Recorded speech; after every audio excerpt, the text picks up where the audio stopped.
Let's take a look at inventory. On the right side of our workflow screen, we have our inventory module with items, warehouse transfers, and assembly builds. So first, we're going to look at our items. So here's our items list. A neat trick to really organize your list and make navigation simple is grouping. So you can go into your settings, list options, grouping, and you can choose any of these fields here on the left. I'm going to pick category.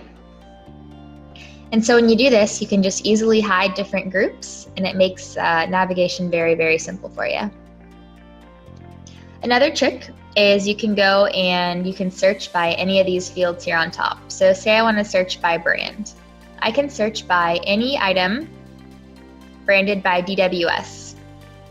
So I'm going to find brand, and here's all my items. Now let's look into an item. In the item card, you have your code, description, price, expected cost, type and category. You have inventory location info if you've got inventory in different warehouses. You've got your setup. You can choose either weighted average or first in, first out. You've got inventory, sales, cost of goods, and UPC. So under UPC, anything that has a barcode in your inventory can be scanned directly into AccountingSuite. And then reorder points. So when an item starts to get too low, you can set a reminder for yourself to reorder this item. You also have got your preferred vendor. So this vendor can be a customer, a vendor, or a simultaneous customer vendor. Code and description. We have advanced unit measure sets, so you can customize this as well. We've got any associated assembly. So we can look here, we've got an assembly, we can look at the assembly build tree. And in your tree, this just tracks any assemblies within assemblies. We've got any labor here, and then truly unlimited custom fields for every single item.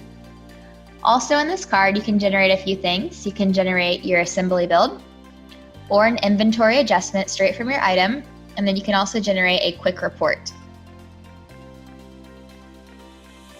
So now we're going to go back into inventory, and we're going to look at warehouse transfers.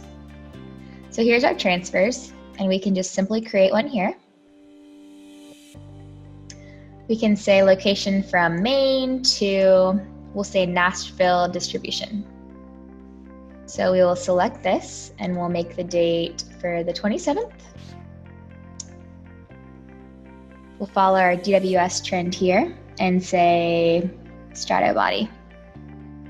All right, so post and close, and we've got our transfer.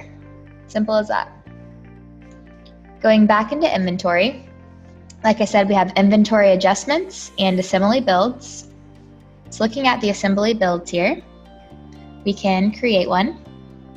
And within this build, you've got your assembly, location, build date, promise date, unit of measure sets, quantity description. We have project, class, waste account, actual versus planned cost, and then any associated memo. So if you want to look at a completed build here, this is what it will look like. And you've got all your items within your build. I'm going to close all of these, and that was a quick look at our inventory.